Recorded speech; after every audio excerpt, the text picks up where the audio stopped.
CPI శతాబ్ది ఉత్సవాల సందర్భంగా Telangana working journalist federation TWJF Khammam జిల్లా కమిటీ ఆధ్వర్యంలో స్థానిక ప్రెస్ క్లబ్ లో ఏర్పాటు చేసిన మీట్ ద ప్రెస్ కార్యక్రమంలో భాగంగా జర్నలిస్టులు అడిగిన పలు ప్రశ్నలకు కొత్తగూడెం ఎమ్మెల్యే కూనంనేని సాంబశివరావు సమాధానమిచ్చారు. ఈ దేశంలో ఏ మార్పు జరిగినా ఆ మార్పుకు కారణం కమ్యూనిస్టు పార్టీనేనని, కమ్యూనిస్టు పార్టీల పోరాటాల ఫలితంగానే చట్టాలు వచ్చాయని కొత్తగూడెం ఎమ్మెల్యే కూనంనేని సాంబశివరావు అన్నారు. ఖమ్మంలో జరిగిన మీట్ ద ప్రెస్ కార్యక్రమంలో ఆయన మాట్లాడుతూ, కార్మికుల, విద్యార్థులు, ఉద్యోగులకు ప్రత్యేక సంఘాలు ఏర్పాటు చేసింది కమ్యూనిస్టు పార్టీలేనని, కమ్యూనిస్టుల పార్టీలు తుపాకీ పట్టి దోపిడీలను అణిచివేశారని, సామాజికంగా ఉద్యమాలు చేసింది కూడా కమ్యూనిస్టు పార్టీలేనని, కమ్యూనిస్టు లేకపోతే ప్రశ్నించే వారే లేరని, కార్మికుల కోసం కష్టపడి పనిచేసే వారి కోసం కమ్యూనిస్టు పార్టీ పనిచేస్తుందని, కమ్యూనిస్టు పార్టీల త్యాగాలతో ఈ దేశం పునీతమైందని, ఎర్ర జెండా పార్టీలు ఐక్యం కావలసిన ఆవశ్యకత ఎంతైనా ఉందని, అడవి సంపదను దోచుకునే వారు దేశభక్తులుగా, అడవిలో ఉన్నవారు దేశద్రోహులుగా చిత్రీకరిస్తున్నారని తెలిపారు. ఎర్ర జెండా పార్టీలని ఐక్యంగా ఉండాలని సూచిస్తున్నట్లు తెలిపారు. దేశం కోసం ఐక్యం కావాలని, ఇప్పుడు జరుగుతున్న రాజకీయం డబ్బు, మతం, కులంపైనే రాజకీయం జరుగుతుందని, మేము ఎవరితో పొత్తులో ఉన్నా చేసిన తప్పును ఎత్తి చూపుతామన్నారు.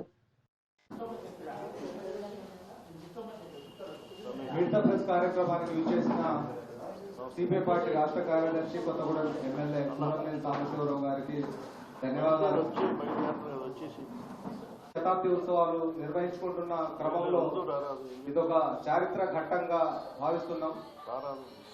పార్టీ 100 ఏళ్ల చరిత్రకు సంబంధించి దాంతో పాటుగా వాళ్ళు చేసిన పోరాటాలు, వాళ్ళు సాధించిన విజయాలు, ఈరోజు కమ్యూనిస్టుల అవసరం దేశానికి ఎంతుంది, కమ్యూనిస్టుల చీలిక వల్ల జరిగిన నష్టం ఎలాంటిది, దాంతో పాటుగా ప్రజా పోరాటాలు ఏ విధంగా కొనసాగించాలి అనే అంశాలు వారి నుంచి మనం నేర్చుకున్న శైలి, విద్యార్థి పోరాటాలు, దాంతో పాటుగా కలం కార్మికుల పోరాటాలు, సమాజ శ్రేయస్సు కోరే కమ్యూనిస్టులు ఈరోజు శతాబ్ది ఉత్సవాల తర్వాత ఏమైనా పందా మార్చబోతున్నారా, శతాబ్ది ఉత్సవాలు జరుపుకుంటున్న క్రమంలో వాళ్ళు ఏ విధంగా ఫీల్ అవుతున్నారు, అనేక అంశాలను ఈరోజు మనం ప్రస్తావించుకోవాలి.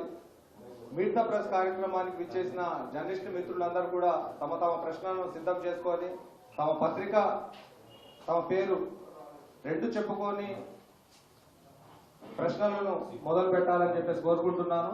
మాక్సిమం ఈ శతాబ్ది ఉత్సవాలకు సంబంధించి, దాంతో పాటుగా సిపిఐ పార్టీ ప్రస్థానం గురించి, సోదర కమ్యూనిస్టు పార్టీలతో వాళ్ళు కలిసి ఉండే విధానాల గురించి, లెఫ్ట్ పార్టీలు కొన్ని రైట్ పార్టీలతో ఈరోజు ఎలా కలవాలి అనే అంశాలు మీరు ఏమైనా సూచనప్రాయంగా చేసే విధానం కానివ్వండి, ఇలాంటి అంశాలను ఎక్కువగా ప్రస్తావించాలని కోరుతున్నాను. అనేక మంది సీనియర్ జర్నలిస్టులు కూడా ఇక్కడ పాల్గొన్నారు. దాంతో పాటుగా నేటి తరం యువ జర్నలిస్టులు కూడా ఇక్కడ పాల్గొనడం జరిగింది. మీరందరూ ప్రస్తుత సమకాలీన రాజకీయాల గురించి మాట్లాడాలని చెప్పేసి, విలేకరిగా మొదలైన ప్రస్థానం కూనంనేని గారిది ఈరోజు ఎమ్మెల్యేగా అంటే రెండోసారి ఎమ్మెల్యే అయ్యారు. సో ఇరు రాష్ట్రాల్లో కూడా ఉన్న ఏకైక ఎమ్మెల్యే కాబట్టి మనం ఆయన్ని గౌరవించుకోవాల్సిన అవసరం ఉంది. శతాబ్ది ఉత్సవాలను ఈరోజు ఈ ఖమ్మం జిల్లా ప్రజానికంగా ఈ పోరాటాల గడ్డ మీద పుట్టిన యువకులుగా ఈ శతాబ్ది ఉత్సవాలను జయప్రదం చేయించాల్సిన బాధ్యత మన జర్నలిస్టుల సోదరులపైన కూడా ఉందని చెప్పేసి నేను భావిస్తున్నాను. దీనికి సంబంధించి ప్రశ్నోత్తరాలు మొదటగా దిశా పత్రిక నుంచి ప్రారంభమవుతుంది.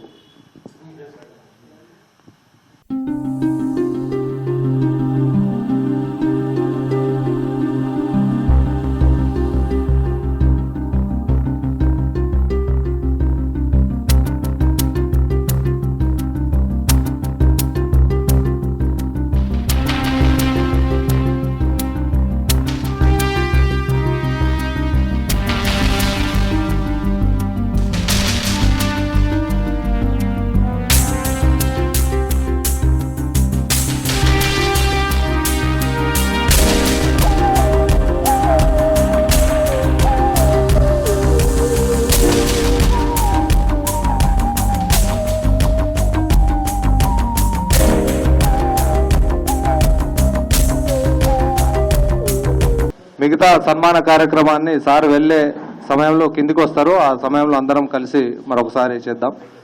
ఆనవాయితీగా వచ్చిన వాళ్ళని స్టేజ్ మీద సన్మానించాలి కాబట్టి ప్రోటోకాల్ పాటించాం.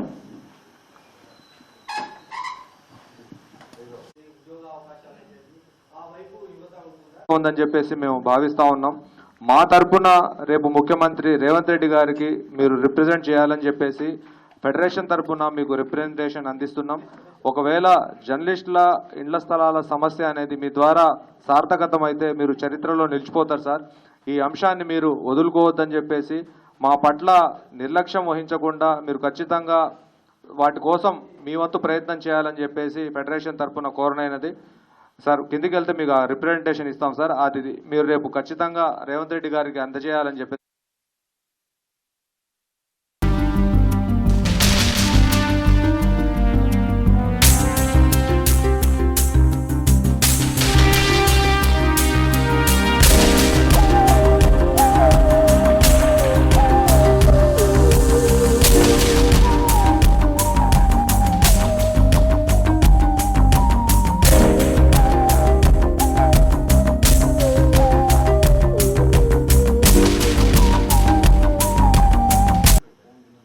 పాత్రికేయ మిత్రులందరికీ హృదయపూర్వక నమస్కారాలు. అలాగే సిపిఐ పార్టీ శతాబ్ది ఉత్సవ అభినందనలు మీ అందరికీ తెలియజేస్తా ఉన్నాను.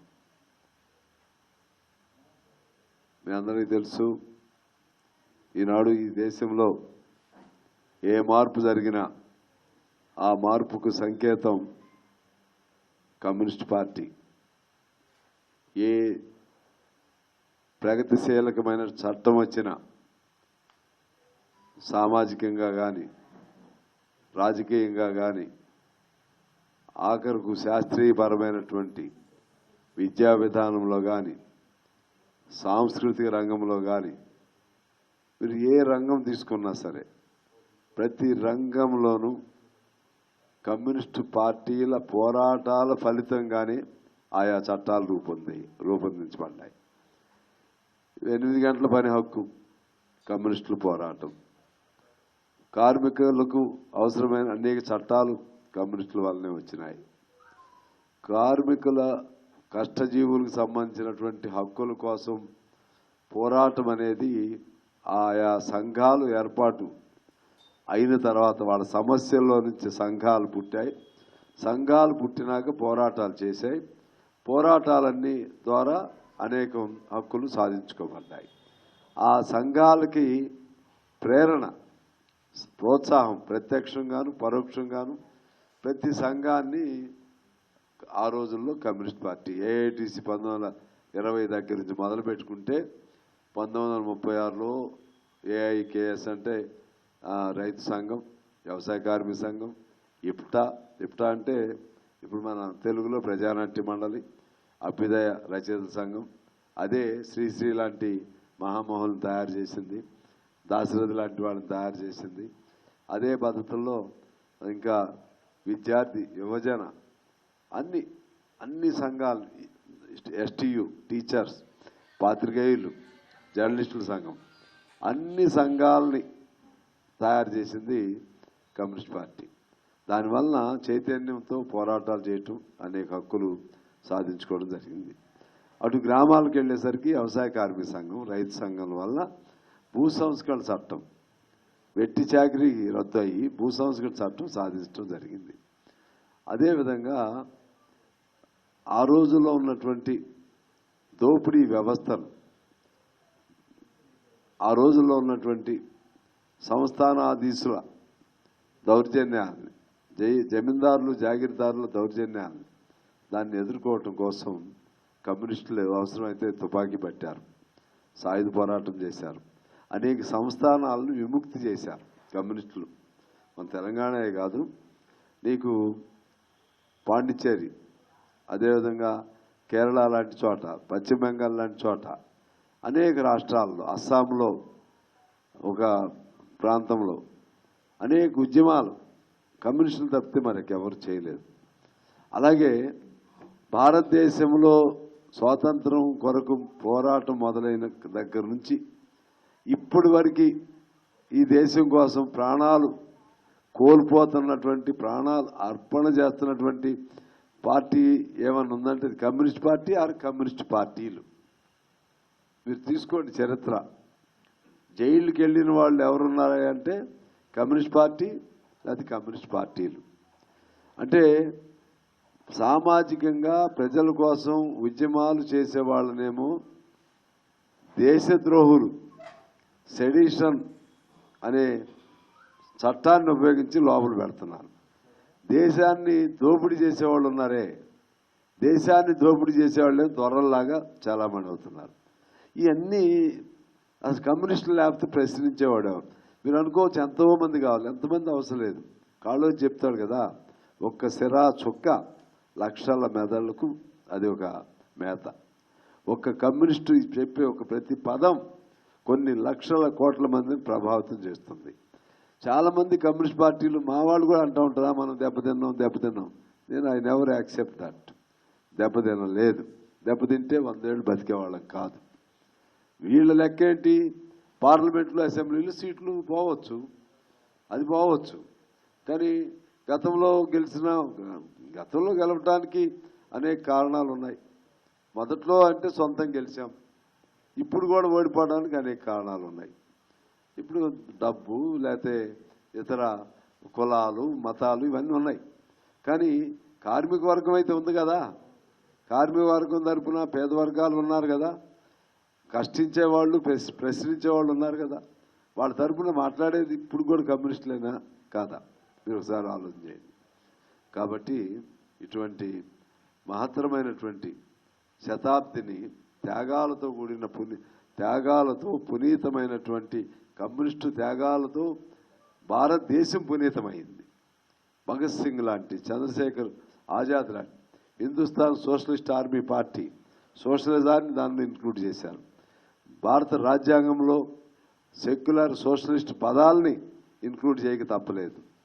అదేవిధంగా మన రాజ్యాంగ స్వరూపం కూడా సోషలిస్టిక్ రాజ్యాంగంగా ఉండక తప్పలేదు. అందువలన సోషలిజం అనేది కమ్యూనిజం అనేది కేవలం మనం మాట్లాడుకునే లేకపోతే కాసేపు ఊసుపోక చెప్పుకునే కబుర్లు లాంటిది కాదు. దాని వెనుక మహత్తరమైన సిద్ధాంతం ఉంది. అందువల్ల అల్టిమేట్గా నేను చెప్పేది ఏంటంటే ఇది కమ్యూనిజం అనేది it is a continuous process, నడుస్తూనే ఉంటుంది. దీనికి ఆగటం లేదు, అంతం లేదు, లేకపోతే అంతకంటే మరణం అంతకంటే లేదు. It is going on. ఎందుకంటే నడుస్తూనే ఉంటుంది, ఎవరు ఆపలేరు దీన్ని. ఎందువల్లంటే this ideology is related with men. మనుషులతో కూడినటువంటి లింక్ ఇది. మనిషి ఉన్నంతకాలం ఐడియాలజీ ఉంటుంది, కమ్యూనిజం ఉంటుంది. సో అల్టిమేట్గా ఇప్పుడు మా లక్ష్యం ఏంటంటే ప్రజలు కోరుకుంటున్న విధంగా అందరం ఒకటి అవ్వాలి. ఇది మా లక్ష్యం. ఎర్రజెండాలన్నీ ఒకటి అవ్వాలి, భేషజాలు వదిలేయాలి, వ్యక్తిగత భేషజాలు వదిలేయాలి. మరి వ్యక్తిగతం కాదు, సిద్ధాంత రాద్ధాంతాలు భేషజాలు సామాన్యులకి అన్నీ అర్థం కావు. సామాన్యులకి మా ఆకలి బాధ గురించి మీరు అందరూ ఎందుకు కలవరు, మా కష్టాల గురించి మీరు ఎందుకు కలవరు అని ఏం చెప్పాలి? రష్యాలో అట్లుంది, సోవియట్ యూనియన్ ఎట్లుంది, చైనా ఎట్లుంది, ఇవన్నీ చెప్పాలా? ఇప్పుడు మనం అవన్నీ ఎవరికి కావాలంటారు. అందుకని సామ్రాజ్యవాదం అనేది ఉంది, అది అంతర్లీనంగా ఉండాలి, అంతర్లీనంగా. కానీ మొత్తంగా చూడాల్సింది ఏంటంటే ఇప్పుడు తక్షణ మన సమాజం, మన ప్రజలు దీన్ని చూడాలి. ఇది చూసుకుంటూ ఆ విధంగా అందరూ ఒకటవి ఖచ్చితంగా అన్ని జెండాలు ఒకటయ్యి భవిష్యత్తులో ఇంకో పార్టీలు ఉండవు. ఉంటే పెట్టుబడిదారి సిద్ధాంతం కలిగిన పార్టీలన్నీ అవి ఉంటాయి, అధికారం కోసం తనులాడుకుంటూ ఉంటారు. మనం ఒకటిగా ఉండాలి, లేకపోతే 1-2 ఉండొచ్చు. కానీ ఐక్య కార్యాచరణ. నేపాల్ లాంటి చోట 3-4 కమ్యూనిస్ట్ పార్టీలు ఉన్నాయి, అయ్యే ఐక్యం అవుతున్నాయి. మనం కూడా అవ్వాలి. అయినా కూడా మొత్తం అప్పుడప్పుడు భేదాభిప్రాయాలు వస్తాయి కమ్యూనిస్టులకు కూడా. కానీ అవన్నింటినీ పరిష్కారం చేసుకోవాల్సిన చారిత్రక బాధ్యత కమ్యూనిస్టుల పైన ఉంటుంది. అందుకని కలవాలి, ఇది ప్రజల కోరిక. కలవాలి, ఇది దేశానికి అవసరం. కలవాలి, ఇది సమాజానికి ఆవశ్యకత. అందరం కలవాలి, ఇది ప్రతి మనిషికి సంబంధించిన ధర్మం. కమ్యూనిస్టులు కలయిక అని చెప్పి తెలియజేస్తూ మీ అందరికీ నమస్కారం. అనుకుంటున్నారు సార్? ఇది మీరు అడిగింది కరెక్ట్ అయిన ప్రశ్నే. ఎందువల్లంటే వాళ్ళ దేశభక్తులేమో దేశద్రోహులుగా ముద్రించబడుతున్నారు, అడవిల్లో ఉన్న వాళ్ళేమో దేశద్రోహులు. విలాసాలుగా మొత్తం ఆ అడవి సంపదనంతా దోపిడీ చేసేవాళ్ళేమో దేశభక్తులు. పోరాటాలు మా హక్కులు కావాలనే వాళ్ళేమో దేశద్రోహులు, సంఘ విద్రోహులు. హక్కుల్ని అణిచివేసే కుట్రలు పడిన వాళ్ళేమో చట్టసభల్లో ఉంటారు. అంతిమంగా నేర ప్రవృత్తి కలిగిన వాళ్ళు ఎక్కువ మంది, లేకపోతే డబ్బు సంపాదన ప్రవృత్తి కలిగిన వాళ్ళు చలామణి అవుతున్నటువంటి సమాజం ఇది. ఎక్కడ వైఫల్యం చెందాము అనేది ప్రజల్లో సహజంగా ఎప్పుడు ఒక క్లాష్ ఉంటుంది. ప్రజలు కాదు, సమాజంలో. ఒకడు డబ్బు ఉన్నవాడు, ఒకడు డబ్బు లేనివాడు. డబ్బు ఉండేవాడిది తాత్కాలికంగా పైచేయి అవుతుంది. పెట్టుబడిదారి వ్యతిరేకులు. పెట్టుబడిదారుడిది తాత్కాలికంగా పైచేయి అవుతుంది. కారణం ఏంటంటే అన్ని సాధనాలు వాళ్ళ చేతుల్లో ఉంటాయి, ప్రచారం వాళ్ళ చేతుల్లో ఉంటుంది. సో దానివలన ఇవాళ మీరు ఒక మంచి ప్రోగ్రామే పెట్టారు. ప్రచారం అనేది చాలా ఇంపార్టెంట్. ఇప్పుడు 10 మంది ఒక అభ్యుదయవాదులు కమ్యూనిస్టు విధానాలు మంచివి, కమ్యూనిస్టు సిద్ధాంతం మంచిది, ప్రజల కోసం ఎలా త్యాగాలు చేశారని ఒక 10 ఆర్టికల్స్ రాసినవి వచ్చినాయి అనుకోండి. అలాగే మీడియా కూడా నిష్పక్షపాతంగా, మీడియా యజమానులు కొంతమంది ఏమో ఎలో చేస్తున్నారు మాలాంటి వాళ్ళు రాసినవి. మీ యాజమాన్యాలు కూడా ఇది ఇట్లా ఉండాలి, ఇది వాస్తవం అని రాయగలిగితే అప్పుడు మార్పు వస్తుంది. ఇదొకటే కాదు, ఇంకా సాంస్కృతికంగా మాలో కూడా కొన్ని లోపాలు ఉన్నాయి. చైతన్యపూరితమైనటువంటి ఉద్యమాల్లో తీసుకెళ్ళాలి. ఎవడు దేశద్రోహి, ఎవడు దేశభక్తుడు, ఇది తీసుకెళ్ళాలి. ఇంకా తగినంత కృషి మా నుంచి చేయట్లేదు. తర్వాత నేను చెప్పినట్లుగా వాళ్ళది ఎప్పుడు అప్రయాణం ఉంటుంది. దాన్ని అధిగమించేటువంటి ప్రయత్నం చేసి దేశభక్తులు ఎవరు, దేశద్రోహులు ఎవరు, ఇవన్నీ ప్రజలకి తెలియజెప్పే విధంగా ఇప్టా లాంటి సాధనాలను ఉపయోగించుకోవాలి. అదేవిధంగా మీలాంటి వాళ్ళు కూడా, మీరు కూడా కొంత బంధనాల్లో ఉంటారు. మీరేమి పంజరంలో చిలకలు ఉంటాయి, మీరు కూడా చిలకలే. పంజరం, ఎందుకంటే పంజరం మూసి ఉంటుంది. మీరు సొంత స్వేచ్ఛ లేదు, స్వేచ్ఛగా రెక్కలతో ఎగిరే అవకాశం లేదు. అయినా నాకు తెలుసు, ఎందుకంటే బేసికల్లీ నాకు తెలుసు కాబట్టి. సో ఏదేమైనా ఖచ్చితంగా ఆ వైపుగా మేము ప్రజల్లోకి చైతన్యాన్ని తీసుకుని వెళ్ళటాన్ని, ఇప్పుడు దీన్ని బేస్గా ఎవరు దేశభక్తుడు, ఎవరు దేశద్రోహి, ఇది ఒక ఎజెండాకి తీసుకుని కూడా వెళ్తాం. ఫెడరేషన్ కార్యదర్శి, ప్రధాన అనేది ఐక్యత నినాదం అనేది అది తప్పనిసరిగా ఉండవలసినటువంటి నినాదం. ఐక్యత అనేది అది ఆవశ్యకత ఉంది, ఆవశ్యం, తప్పదు అది. అయితే ప్రాక్టికల్గా ఇప్పుడు కోరుకుంటున్నాం, రేపు మున్సిపల్ కార్పొరేషన్లు వస్తాయి. ఆ మున్సిపల్ కార్పొరేషన్లు మేము కలవకపోవచ్చు.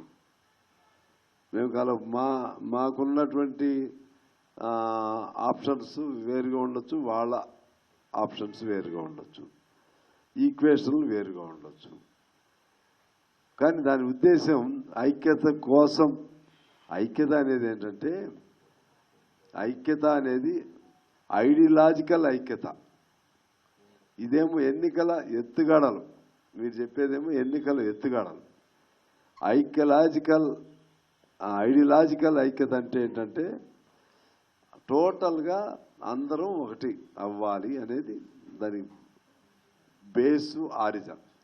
అప్పుడు అట్లా అందరం ఒకటైతే, ఒకే జెండా, ఒకే పార్టీ అయితే ప్రాబ్లమ్స్ రానంతకాలం ఇది అభిలషణీయం.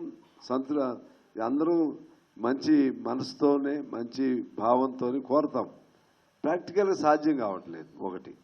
రెండోది, పొత్తులు అనేవి ఇప్పుడున్న సమాజంలో మనం సొంతగా పెరిగే వరకు ఇవి కూడా ఎత్తుగడలే. ఆ రోజుల్లో లెనిన్ కాలంలో కానీ, ఆ రోజుల్లో రష్యా జార్జ్ చక్రవర్తికి వ్యతిరేక పోరాటంలో కానీ లేకపోతే మావోయిస్టులుగా కానీ చైనాలో కానీ ఎప్పుడు కూడా జాతీయ స్రవంతి జాతీయ ఉద్యమాలు జాతీయ విముక్తి ఉద్యమాలతో మనం కూడా సందర్భోచితంగా కలవాల్సినటువంటి అవసరం ఉంటుంది. అందువలన ఒంటెత్తు పోకళ్ళు పోవటం వలన నీకు 52లో మద్రాసు రాష్ట్రంలో సిపిఐ పార్టీ ఉమ్మడి పార్టీ అధికారంలోకి వచ్చేది. 52లో మెజార్టీ గెలిచాం. ఈ తెలంగాణ ఉద్యమ ప్రభావం ఆంధ్రప్రదేశ్లో జరిగింది, అక్కడ ఎక్కువ గెలిచాం. ఇక్కడ కూడా 40 పోటీ చేస్తే 39 గెలిచాం. ఓన్లీ ఈ 8 అప్పుడు మంది 8 జిల్లాల్లో మనం ఎక్కువ గెలిచాం తెలుగు ప్రాంతాల్లో. అక్కడ ఏం చేశారు, మాకు ఎవరితో పొత్తులు లేదు అని మళ్ళా ఆసారేమో మనకి మద్రాసులో అధికారం రాబోయింది. మళ్ళీ అందరూ ఒకటయ్యారు, రాలే 52లో అందరూ ఒకటయ్యారు. లేకపోతే ఇప్పుడు మా కమ్యూనిస్ట్ పార్టీ సిపిఐగా 41 ఎన్నో గెలిచింది అక్కడ. తర్వాత మనం సపోర్ట్ ఇచ్చిన ప్రకాశం పంతులు గారి పార్టీ 13 గెలిచింది. తర్వాత సోషలిస్టులు గెలిచారు, అందరూ గెలిస్తే మెజార్టీయే. కానీ మళ్ళీ వాళ్ళందరూ కలుపుకుని ప్రకాశం పంతులు గారిని చేశారు అక్కడ. సో ఆ విధంగా ఫస్ట్ టైం తగ్గింది. 55లో మళ్ళీ ఎన్నికలు జరిగింది. మాకు మొత్తం మెజార్టీస్ వచ్చినాయి కదని ఒంటెత్తుగా పోటీ చేశారు. 55లో అందరూ ఒకటయ్యారు, ఓట్లు వచ్చినాయి, సీట్లు రాలా. అది అక్కడ మొదలైంది. సో అందువలన ఎత్తుగాళ్ళ రీత్యా తప్పదు. కానీ కమ్యూనిస్టుల పైన కమ్యూనిస్టుల పోటీలు అనేది దానికి లేకుండా ఉండాలంటే అంతిమంగా ఎప్పటికైనా సరే ఒక్క పార్టీ అయితే తప్పితే, లేకపోతే సాధ్యమైన మేరకు నివారించడానికి ప్రయత్నం చేస్తాం. కొద్దిసార్లు అనివార్యం అవుతాయి, పొత్తులు కూడా కలవు. దాని అర్థం ఐడియాలజికల్ పొత్తుని ఎప్పుడు అందుకే మేము ప్రతి వేదిక మీద చెప్తాం. నేనైతే చెప్తాను, ఓపెన్గా చెప్తాను, అందరూ కలవాలి. వాళ్ళు కూడా ఉంటుంది. ఎలక్షన్లు వచ్చేసరికి మాత్రం కొన్ని నేను చెప్పినట్టుగా తేడాలు వస్తాయి. సాగర్ గారు, అది వాస్తవమే, అక్షరాలు అదే జరుగుతుంది. ఏంటంటే మేమేమో అన్ప్రిపేర్డ్గా ఉంటాం. తర్వాత వీడెప్పుడేమో సరే స్థానిక సంస్థలే పోటీ చేయలేమంటున్నారు బలం ఉన్న చోట. ఈ డబ్బులు పెట్టుకోలేము, మేము ముందుకు రావట్లేదు. పోటీ చేయాలంటే వాళ్ళు ఎంత పెట్టినా కొద్దిగా పెట్టాలి కదా, రావట్లేదు స్థానిక సంస్థల్లో. ఇక అసెంబ్లీ లాంటివి వచ్చేసరికి సహజంగా మన బలాన్ని బట్టి పాత రోజుల్లో కొద్దిగా ఎన్టీ రామారావు గారు, రాజశేఖర రెడ్డి గారు, చంద్రబాబు గారు ఉమ్మడి రాష్ట్రం వరకు ఆయా బలాలను బట్టి పరిగణన తీసుకున్నారు. తెలంగాణ వచ్చిన తర్వాత దాన్ని బలహీనత కింద తీసుకున్నారు. ఇక వీళ్ళు ఏం చేస్తారులే అనేది, దాన్ని ఎక్కడో చోట బ్రేక్ చేయాలని మేము కూడా అనుకుంటున్నాం. ఈ 1-2 సీట్లు త్యాగం చేసి ఎక్కువ స్థానాలు 10-15 మరి 100 చేయకపోయినా చేస్తే మంచిదే. అన్ని చేస్తే మన గుర్తాన్ని పోతుంది, ఇది అవుతుంది. ఎట్లా చేయాలో మాకు కూడా అర్థం కావట్లేదు, సీరియస్గా ఆలోచన చేస్తున్నాం. కొన్ని అయితే ఒక స్థానానికి మాత్రం పరిమితం అయ్యి ఈసారి పొత్తులు అయితే పెట్టుకోం, ఎందుకంటే మన చివరి వరకు అయింది కాబట్టి. చాలామంది ఏంటంటే మన గొంతు ఉంటుంది కదా, ఇప్పుడు వాయిస్ వినిపిస్తున్నావు కదా, అది ఇంకో వైపు ఇంకో కాంట్రడిక్టరీ ఒపీనియన్ ఉంది. కానీ ఇట్లయితే ఎంతకాలం, 1-2 ఎంతకాలం, ఇంకెప్పుడు మనం ఎదిగేది? అంటే ఇట్లా చేసుకుంటూ ఉద్యమాలు చేసుకుంటూ పెదగాలంటారు. చాలా needs a lot of discussion. మాకు కూడా సీరియస్గా అంతర్మథనం జరుగుతుంది. Thank you. చేస్తాం మొత్తం మేము మొన్న పోటీయే కదా, అంతే కదా. మాకు అసలు కొత్తగూడలు అసలే పొత్తులు లేవు, డైరెక్ట్ ఫైటే, కంఫర్టబుల్ లేదు. కాకపోతే ఏంటంటే ఆ పైన ఉన్న చూస్తాం ఇండియా బ్లాక్ లేకపోతే ఇవన్నీ కూడా ఉంటాయి కదా, ఆ బీజేపీ ఆ యాంగిల్లో కూడా చూస్తాం పైన. ఇంతకుముందే నేను చెప్పాను, సేమ్ అదే సమాధానం. మనం కమ్యూనిస్టులుగా ఇప్పుడున్న ఎన్నికల వ్యవస్థే, ఈ వ్యవస్థలో పేదవాడు, కమ్యూనిస్టులు అంటే పేదవాళ్ళు లెక్కే, కమ్యూనిస్ట్ పార్టీలో ఎక్కువ పేదవాళ్ళు ఉంటారు. పోటీ చేయగలిగినటువంటి స్థితిలో ఈ ఎన్నికల వ్యవస్థలో లేదు. డబ్బు ప్రధానమైన పాత్ర వహిస్తూ ఉంది. అదేవిధంగా మతం ప్రధానమైన పాత్ర వహిస్తుంది. కులం అనేది ప్రధానమైన పాత్ర వహిస్తూ ఉంది. వీటన్నిటికి మించి అధికారం, ఇవన్నీ నడుస్తూ ఉన్నాయి. ఈ దశలో సహజంగానే ఈ పోటీ చేయాలని ఉన్నప్పుడు మంచి వ్యక్తులు కూడా నిలబడలేనటువంటి పరిస్థితి వస్తుంది. అప్పుడప్పుడు అంటూ ఉంటారు, ఈ కాలంలో మహాత్మా గాంధీ వచ్చినా కూడా మహాత్మా గాంధీని పోటీ పెట్టినా కూడా గెలవలేడు అంటున్నారు. వాస్తవం. ఈ దేశానికి స్వాతంత్రం ఆయన తెచ్చినా, అంటే ఆయన నాయకత్వంలో వచ్చినా, ఇక్కడ వచ్చేసరికి ఆ లెక్కలు ఎవరు చూడరు. నేను చెప్తా కొన్ని మీకు ఉదాహరణ. కొన్ని ఊళ్ళు మేమే వేయించాం, కమ్యూనిస్ట్ పార్టీ పేర్లే ఉంటాయి, కానీ కమ్యూనిస్టులు మర్చిపోతారు, ఎవరు పడితే వాళ్ళకి ఓట్లు వేస్తున్నారు. కాలం అలా ఉంది. ఇంకా చైతన్యం, ప్రజల్లో చైతన్యం రావాలని మేము చెప్పం, కానీ చైతన్యం కల్పించవలసినటువంటి బాధ్యత కమ్యూనిస్టుల పైన ఉంది. అదేవిధంగా మీరు చెప్పినట్లుగా కమ్యూనిస్టులుగా అంతిమంగా ఐక్యత రావాల్సిన అవసరం ఉంది. బేసికల్గా 2 అంశాలు అర్థం చేసుకోవాలి. ఒక మిత్రపక్షంగా ఉన్నప్పుడు ఆ మిత్రుల్ని సాధ్యమైన మేరకు పక్కదారి పట్టించకుండా చూడాలి, అది మిత్రధర్మం. మిత్రులను కింద పడిపోకుండా చూడాలి, మిత్రధర్మం. అది మిత్రధర్మం, ఓపెన్. అదే సమయంలో మిత్రులు చెడు మార్గాలు లేదా చెడు విధానాలు చేస్తున్నప్పుడు దుర్యోధనుడికి అందరూ శకునో లేకపోతే ఇంకెవరో ఉంటారే మీరు చేసింది అట్లా చెప్పడం అనేది తప్పు అయింది. కమ్యూనిస్టులు మేము దానికే. బీజేపీ లాంటి వాళ్ళు ఇతర వాళ్ళు, ఎందుకంటే మేము బీజేపీ బీఆర్ఎస్కి వ్యతిరేకంగా నిలబడ్డాం. బీజేపీ బీఆర్ఎస్ వాళ్ళు మళ్ళా ఏదో ఒక అంశం తీసుకుని కాంగ్రెస్ని, ఇప్పుడు ప్రభుత్వంలో ఉన్న కాంగ్రెస్ని విమర్శ చేయొచ్చు, తప్పులేదు. వాళ్ళు చేసిన తప్పుల్నే రిపీట్ చేశారనుకో, ఇది మీరే చేశారయ్యా అని చెప్పడం నా ధర్మం. మీరు చేశారు, అందుకే వీళ్ళకి ఏమని చెప్తాను, వాళ్ళు చేశారు కాబట్టి మీరు చేయొద్దు, సరిదిద్దుకోండి అని చెప్తాను. అది ఇట్ ఈజ్ మై నేచర్. అది చెప్తాను, ఇది చెప్తాను. అలాగే నేను కొన్ని అంశాలు చెప్తాను మీకు. ఉదాహరణ, ఆ మధ్య ఎవరు మీటింగ్కి వస్తున్నా వీళ్ళు కూడా వాళ్ళని ముందే ఖమ్మం, హైదరాబాద్లో సిపిఐ పిలిపించింది అనుకో, సిపిఎం లేదు, ఎమ్మెల్యే అందరినీ లోపలేయటం. సిపిఎం పిలిపించింది అనుకో, సిపిఐ వాళ్ళని కూడా అరెస్టులు చేయటం. ఇట్లా చూసాం. అప్పుడే అసెంబ్లీ జరుగుతుంది. అసెంబ్లీ ముందు ఏదో పెట్టారు ధర్నాలు పెడితే అరెస్టులు చేసేస్తున్నారు ఎక్కడిదక్కడి. ఇది ఎక్కడి నుంచి నేర్చుకున్నారు వీళ్ళు? తెలంగాణ వచ్చినాక నేర్చుకున్నారు. తెలంగాణ రాకముందు స్వేచ్ఛ ఉండేది. ఉమ్మడి ఆంధ్రప్రదేశ్లో పర్మిషన్లు ఇచ్చేవాళ్ళు. అసలు మంచి ప్రజాస్వామ్యం అప్పుడు ఉంది. తెలంగాణ వచ్చినా ప్రజాస్వామ్యం లేదు. దాని ప్రభావం, ఆ ప్రజాస్వామ్యం లేని ప్రభావం వీళ్ళు కూడా నడుస్తుంటే అప్పుడు నేను అసెంబ్లీలో ఒక మాట చెప్పాను.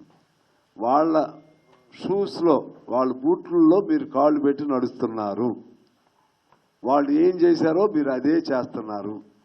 మరి అది చిన్న మాట పెద్ద మాట? అది విమర్శే కాదా? మీ దృష్టిలో ఏంటంటే విమర్శ అంటే కేకలేసి తిట్టి కింద పడి దొర్లాడి అసెంబ్లీలో మైకులు ఇసిరి అది ఫైట్ చేస్తున్నట్టు అనుకుంటారు మీరు. అది అవసరం కాదు. రెండోది, నిన్న ఆర్టీసీలో యూనియన్లు లేవు. ఇది అత్యంత దుర్మార్గం. మీరు నడుపుతున్నారా లేకపోతే అధికారులు చెప్పినట్టు వింటున్నారా? అందులో పోలీస్ అధికారులు పెడుతున్నారు మీరు. ఇది డెమోక్రటిక్ సిస్టమ్కి వ్యతిరేకం. ఎందుకంటే ఎవరు చెప్తాడండి? సింగరేణి మింగేస్తున్నారు, అయిపోతున్నాయి. సింగరేణి చెప్పాను. పేదవాడికి ఇళ్ల స్థలాలది ఖచ్చితంగా.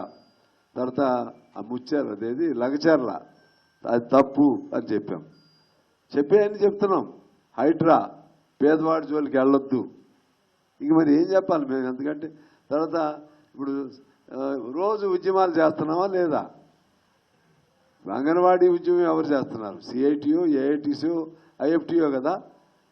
ఇంకెవరు? మన మధ్యాహ్న భోజనం, లేకపోతే వీళ్ళున్నారే మన రైతులది పోడు భూములు ఎవరు చేస్తున్నారు?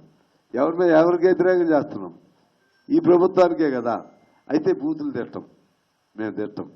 నువ్వు దిగిపో అనం, ఎందుకు మేమే కదా నువ్వు ఉండాలని. ఈయన దిగిపోతే ఎవడు రావాలి? ఈయన దిగిపోతే ఎవడు వస్తాడు? మళ్ళా మనం ఎవరిని దింపే వాళ్ళు వస్తారు. ఇది దాని జాగ్రత్త మీరు లోతుగా ఆలోచన చేస్తే మేము చేసే ప్రతి దానికి అర్థం ఉంటుంది. అందుకని ప్రతిపక్ష పాత్ర పోయింది వాళ్ళు అన్నట్టుగా మమ్మల్ని కొంతమంది అంటారు, మీరు ఎట్లయితే ఎట్లాగండి అని. ఎవరు? బీఆర్ఎస్ వాళ్ళు. అంటే వాళ్ళు అన్నట్టు మేము అనాలంట. వాళ్ళు ఉన్నప్పుడు అప్పుడు వాళ్ళకి సపోర్ట్గా మేము మాట్లాడాలి. అవసరం మాదంటూ మాకు ఉంటుంది.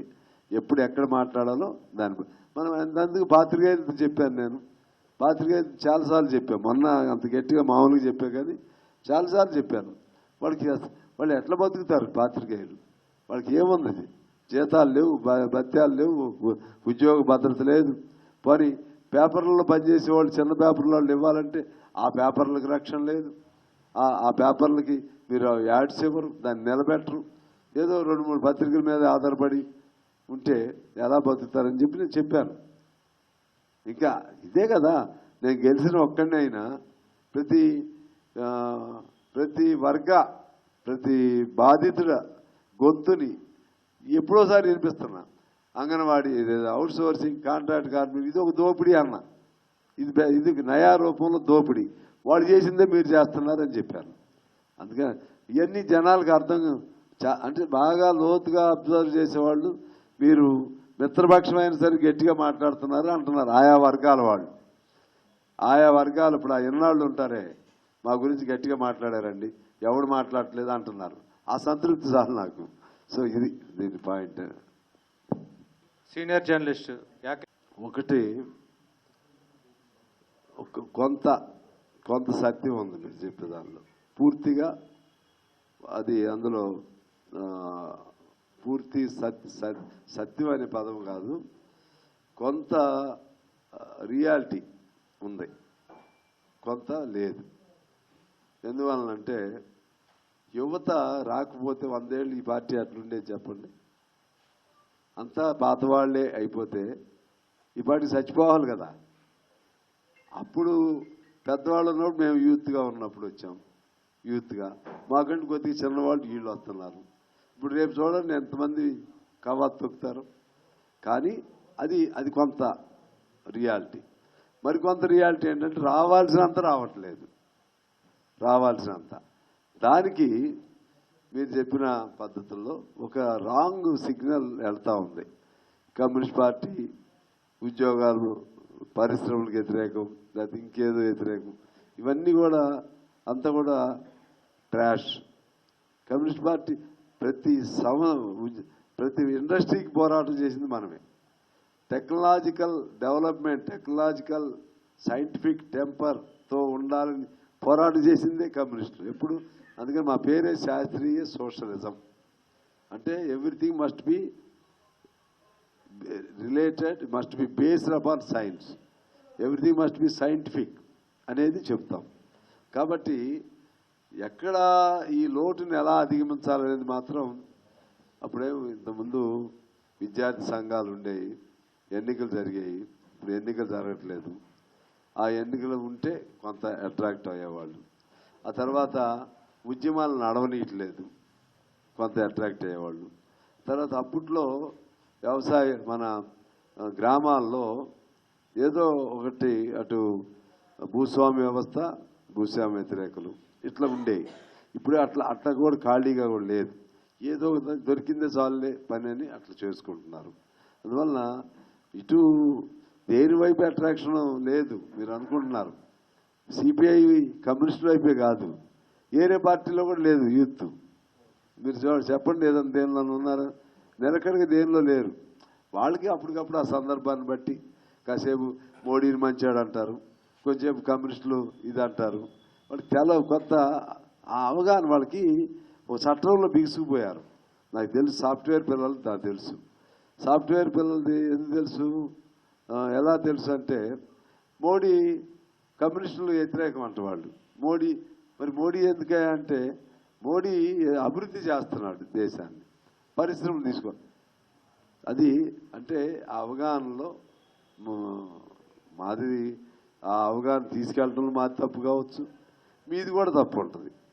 మీదంటే మీరు జరిగే వాస్తవాలను ప్రతిబింబించే విధంగా మీడియా చెప్పట్లేదు, చెప్పదు కూడా. ఎందుకంటే media it self is relied upon government. తెలుసు కదా, చాలా మీడియా సంస్థలు ఇవాళ గవర్నమెంట్ ఆధీనంలోకి పోతున్నాయి, పాలక ఆధీనంలోకి. సోదరి మధుశ్రీ. పందా అంటే కమ్యూనిజం అనే ఐడియాలజీ ఎప్పుడు మారదు. అది మారితే జీవం పోయినట్లే. దాన్ని ఎలా అమల్లోకి తీసుకురావాలి, ఎలా ప్రజల్లో కనెక్ట్ అవ్వాలి అనేది ఒకటి మాత్రం నిరంతరం డిస్కషన్ నడుస్తూనే ఉంది. దాన్ని ఎలా మన భారతదేశ పరిస్థితులకు అనుగుణంగా మలచాలి, వీటి మీద నిరంతరం ఈ కార్యక్రమం చేస్తూనే ఉన్నాం. అల్టిమేట్గా ఇవన్నీ జరగాలంటే ఐక్యత మెయిన్ ఉండాలి. ఐక్యత ఉంటే అన్నీ కూడా అప్పుడు నువ్వు ఎంత జరపాలనుకున్నా నువ్వు ఒక దారి నాదో దారి అయితే ఉంటే ప్రజల్లో విశ్వాసం కల్పించాలి. సో ఆ విధంగా చేస్తే we hope that the day will come when all communist parties are to be united. All communist parties be united. The day will come, we hope. Okay. మావాడే కదా, మా గోపి అట్లా అయిపోయాడు.